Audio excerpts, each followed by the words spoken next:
My husband had a difficult 20-hour labor. He seized the certificate of birth and proclaimed, "Our child will be named after my mother, not you." I objected, but he scornfully replied, "You're nobody. Nobody gets a vote."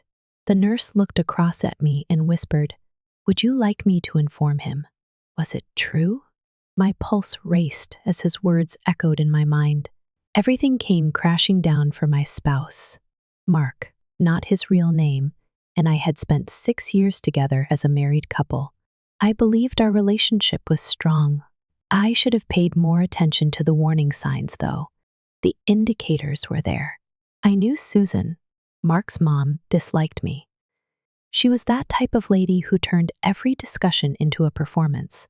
She carried herself like the world owed her something. She treated her son as though he were royalty initially. It felt like the rapture of Christ had descended. At first, her jabs were just sarcastic remarks, minor digs, subtle compliments that were really insults directed at my personality, my background, even my professional experience. But over time, things got worse. Eventually, she had to make all of Mark's decisions. She caused quite a scene when we got engaged. Mark used a ring to propose and chose not to give her a say. That infuriated her. When we bought our first home, she pointed out problems with the layout, the paint color, even the smallest details. She'd randomly show up at our house and act like she belonged there. When I voiced my discomfort, Mark dismissed it. "Everybody knows how she is," he said. "She's just like that." No, she really wasn't. She just wanted to be the most important person in his life.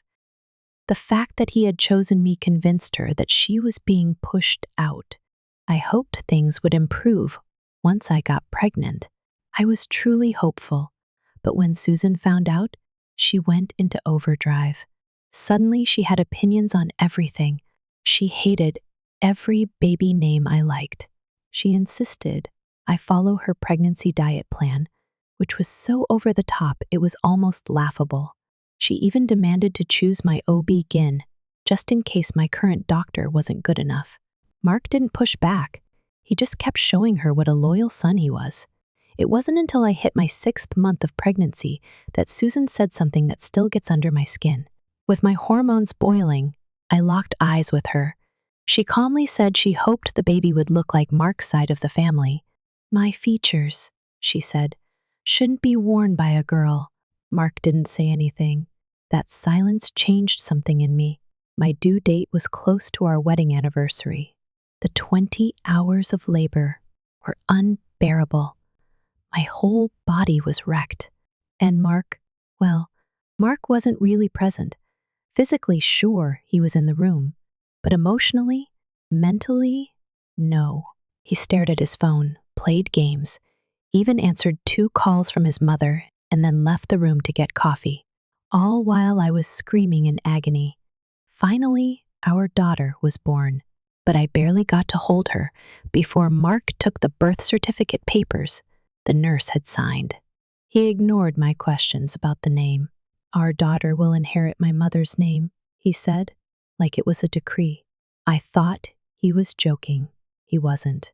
I was drained, trembling, and exhausted. I wanted to say no. We had chosen a name together. He smiled at me with an emoji-like smirk that said, "You don't get a say." My chest felt hollow, like someone had punched the air out of me. Before I could fully process what was happening, the nurse, an older woman with sharp eyes, leaned in close and whispered, "Want me to tell him the truth?" I tilted my head to meet her gaze, my heart racing.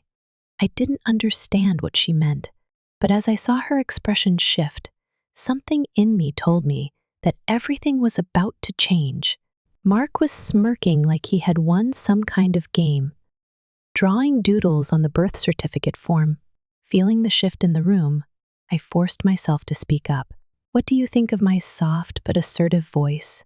I said, barely realizing I had said it aloud. I turned to Mark. Some part of me snapped. For years, I'd been the patient wife, the rational one, the one who let things slide. But not now. You don't get to name her after your mom, I said, my voice rising out of nowhere. Mark froze mid-signature. Everyone stared at me like I'd slapped someone. Excuse me? He asked. She is our daughter, I said with a clenched jaw. You don't get to change the name we chose. His jaw tightened. My mom, she matters to me. I don't care what you think. Mark's face twisted with frustration. His voice turned icy. You don't get a say. Since I've done everything for you, take it as a favor that I'm even letting you. He trailed off. I felt like the air had been sucked out of my lungs. The nurse took a step closer, her breath caught. Oh my God. No, she whispered to Mark. He looked at her, startled. Maybe if you're so unhappy, you shouldn't have made things so difficult, he muttered.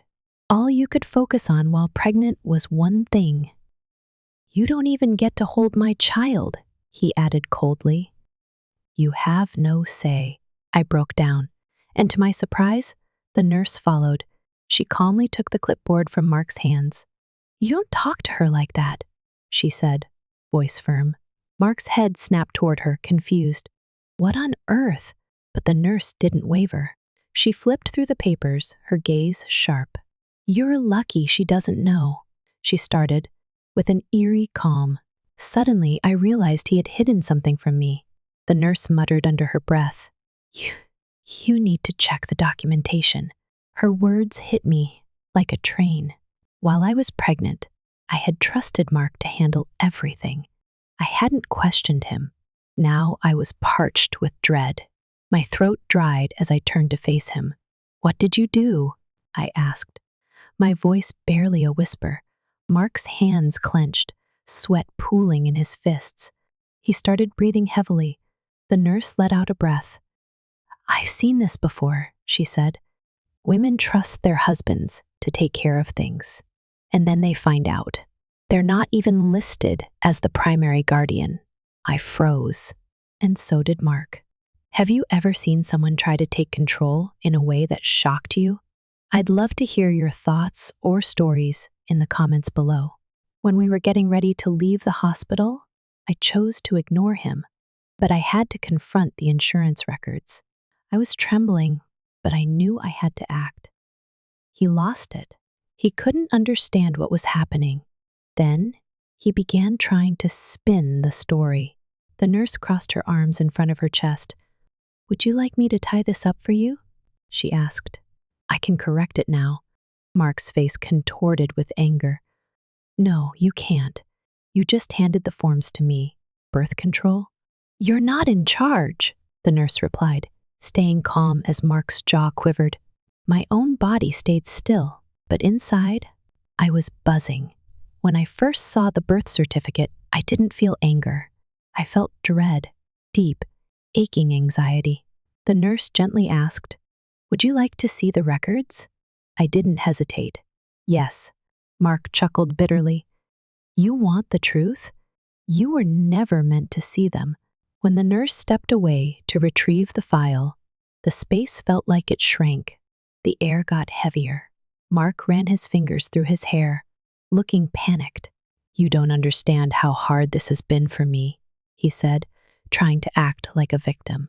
Both of our mothers asked me to take care of everything. He stopped mid-sentence when the nurse returned. She set the folder on my lap and opened it. There, in black and white, was the truth. Mark had listed himself as the sole parent. My name was nowhere on the paperwork. I felt the blood drain from my face. My body turned icy cold. Mark didn't deny it. He hadn't just signed the forms, he had deliberately removed me from my own child's official record. The nurse's voice turned steely. That's lucky, she said. I've seen women lose their babies because of things like this. Mark stood up, and I backed away. I'm done with him, I said, voice shaky. He wants me to think I'm overreacting. Mark chuckled nervously, like I was some crazy person. Just leave, he said. That's your plan? He tried to regain control, but everything was falling apart. He looked pale, weak, unsure. I glanced at the nurse. What do I do now? I asked her quietly. She looked at me with calm eyes and asked, "Do you have a trusted friend or relative nearby?" "My sister, Sophie," I said. She was 30 and lived not far away. Unlike Mark, she truly cared about my well-being. I reached for my phone to call her, but before I could even dial, Mark snatched it from me.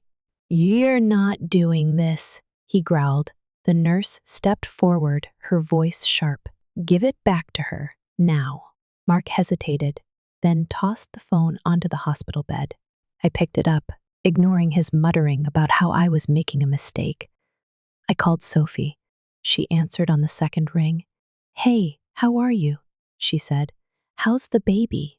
I tried to speak, but the lump in my throat was too much. My voice caught. I knew if I said a single word, I'd start sobbing. The nurse gently took the phone from me. "Hello, Sophie," she said. "You need to come to the hospital to pick up your sister." Sophie didn't hesitate. "Wait a second, I'm almost there." Mark let out a sour laugh. "You really think running away is going to fix anything? Even your sister doesn't like me." He turned to me, probably sensing my silence. Before he could say anything more, the nurse's tone turned cold and stern. "Your little act won't work here," she told him. "Trust me.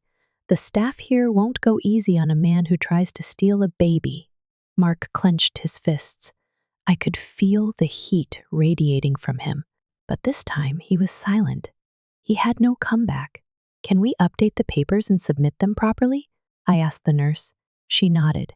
"Yes, I'll make the corrections and record everything. This will be legally binding." Mark stood rigid, sweat trickling down his face. He was overwhelmed. But then his phone rang again. He ignored it at first, until he saw the name. It was his mother. Suddenly, I saw him reach for the phone he needed help. Susan. She was behind all of this. He turned down the call, but I reached for his phone before he could lock it. I needed the truth. Fury trembled in my voice. "You're going to tell me the truth." There was a heavy silence in the room. The nurse cradled her clipboard. "You can tell her now, or she'll find out when we check the legal documents," the nurse said. Mark looked at me, then down at the baby in my arms.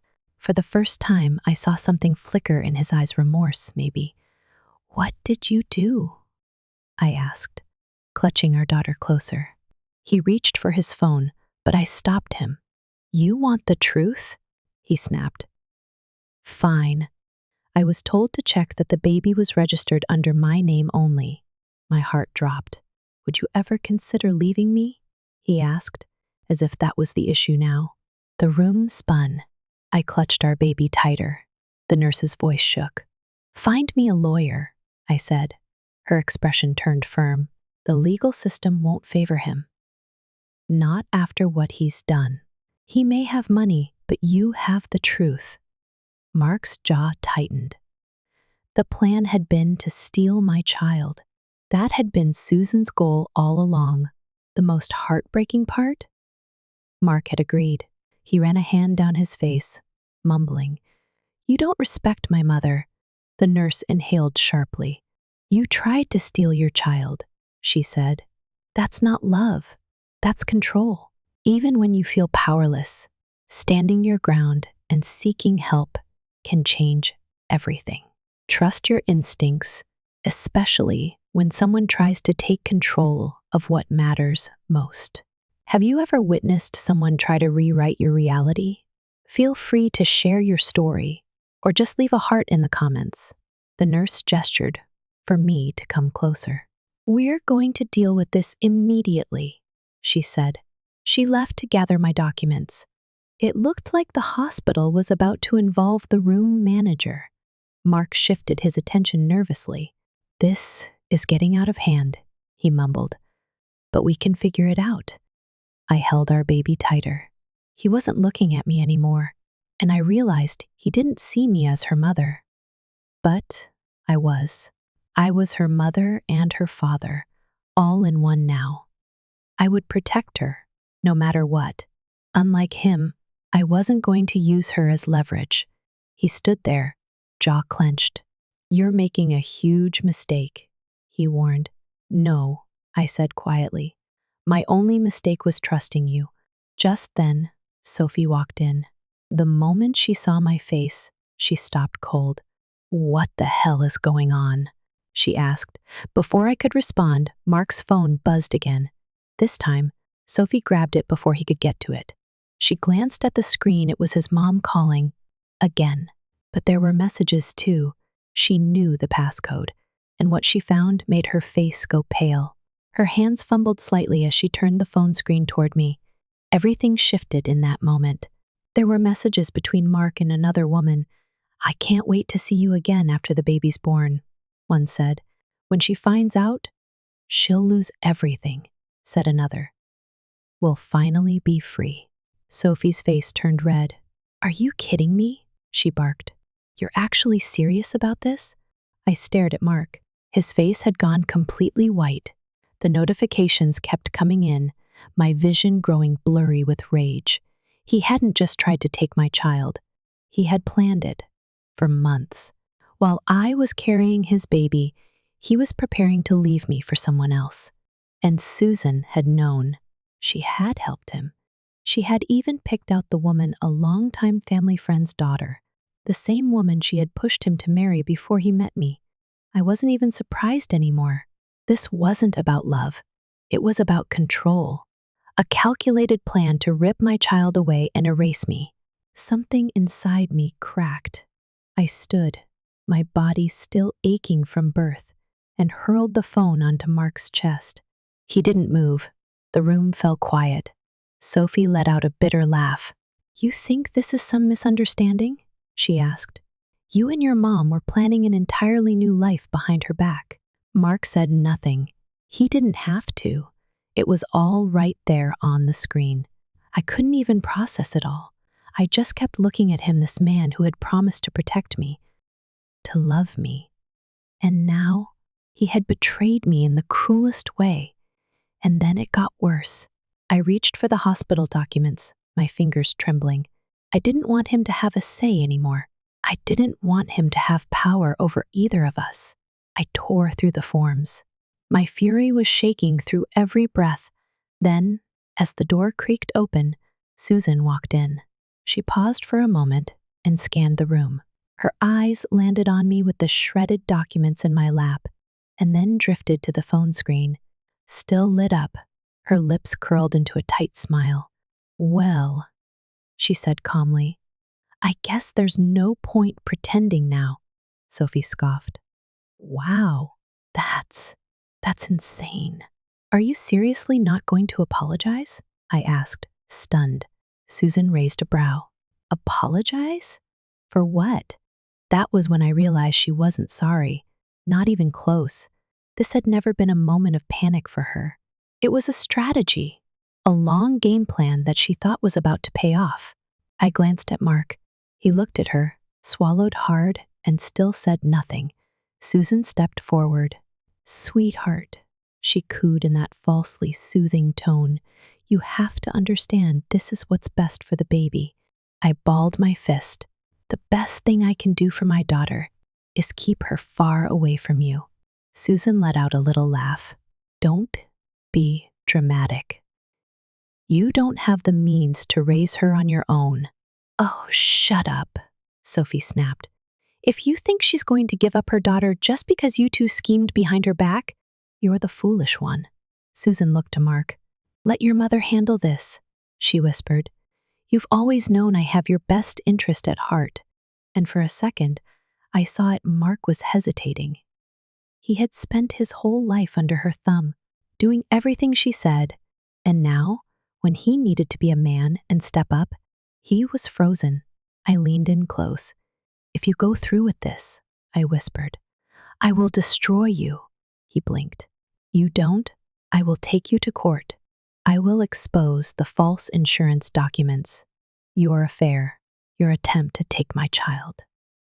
And I will make sure you never see her again. Mark's eyes flicked to Susan, and for the first time, he didn't look so sure anymore. Susan saw it too. Mark, she snapped. She's bluffing. We have lawyers. I stared straight into her eyes. Then I guess we'll see who wins. Silence fell again, and then Mark cracked. He turned to his mother and whispered, "Mom, I can't do this." Susan's whole body stiffened. "Excuse me? I didn't think it would go this far." Her face twisted with fury. "Don't be stupid. We talked about this." Mark looked at me, then at the baby in my arms. He took a step back. "I can't," he repeated. "Susan lost it. After everything I've done for you, you're going to throw it all away for her?" Mark flinched, and right then, I knew I had won. Not because Mark suddenly grew a conscience, but because, for once, his mother wasn't the one pulling the strings. Sometimes, strength isn't about yelling the loudest, it's about standing tall when everyone tries to make you small. People may try to control your story, but they can't take away your truth. Has there ever been a moment where you had to stand up and say enough? I'd love to hear your experience in the comments, or just know you're listening with a little heart. Susan stormed out, seething, and Mark didn't follow her. Sophie pulled out her phone and called our cousin, he was a lawyer, and asked him to come to the hospital immediately, bringing the nurse's documentation with him. With his help, we legally corrected the birth certificate and ensured that I had full custody. Mark didn't fight it. I think, deep down, he knew he had already lost. A few days later, I left the hospital with my daughter. Mark didn't come home with us. And as for Susan, she tried to contact me afterward. She even showed up at my apartment once, trying to talk, but I didn't let her in. Sophie called the police. Eventually, Susan stopped trying. Mark moved out. I filed for divorce. And the other woman? The second she realized Mark had nothing left to offer her, she dumped him. It took me a long time to process what had happened, to accept that the man I had loved, the man I had married, had planned to destroy me from the inside out. But now, holding my daughter in my arms, I knew one thing for certain. I had won. Not in a petty, revengeful way, not in a way that erased the pain. That pain was real. It lingered. But I had escaped. Susan lost. She had spent years trying to build the perfect life for her son. She had crafted a future for him in her own image, with her chosen bride, her preferred life, her everything. And now she had nothing. No son by her side, no daughter-in-law to control, no granddaughter to mold into a reflection of herself. And me, I had everything that mattered. No matter how painful the journey, reclaiming your voice and standing firm can lead you to freedom. Even when others try to write your story for you, you still hold the pen. Have you ever had to walk away from someone to protect your peace? Share your thoughts or leave a in the comments if this story resonated with you.